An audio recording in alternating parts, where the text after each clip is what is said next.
बिस्मिल्लाहिर्रहमानिर्रहीम। Welcome back to my channel. आज मैं आपके साथ शादियों में बनने वाले फेमस रशियन सैलेड की रेसिपी शेयर कर रही हूँ।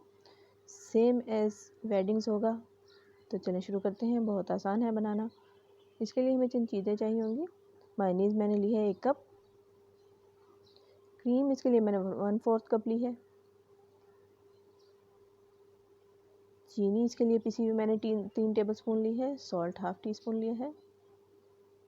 ब्लैक पेपर पाउडर इसमें 1/4 टीस्पून लिया है और वाइट पेपर पाउडर इसमें 1/2 टीस्पून लिया है। सब चीज़ों को मिक्स करके एक आलू है जिसे मैंने क्यूब में काट के उबाल लिया है। 1 कप मटर है जिनको मैंने बॉईल कर लिया है। गाजर मैंने 1 ले लिया जिसको क्यूब में काट के बॉईल कर लिया है। 2 सेब हैं जिन्हें छिलके समेत मैंने क्यूब में काट लिया। आधा खीरा है जिसे मैंने क्यूब में काट लिया। इन सब चीज़ों को हम अच्छे से मिक्स कर लेंगे।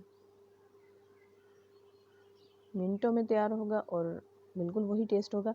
3 टेबलस्पून इसमें दूध का शामिल करेंगे ताकि बहुत अच्छे से एक क्रीमी सा हमारा टेक्सचर आ जाए। 1 अंडा जिसे उबाल के उसे भी मैंने क्यूब में काट लिया। सबसे एंड पे इसको हम डालेंगे और हल्के हाथ से मिक्स कर लेंगे।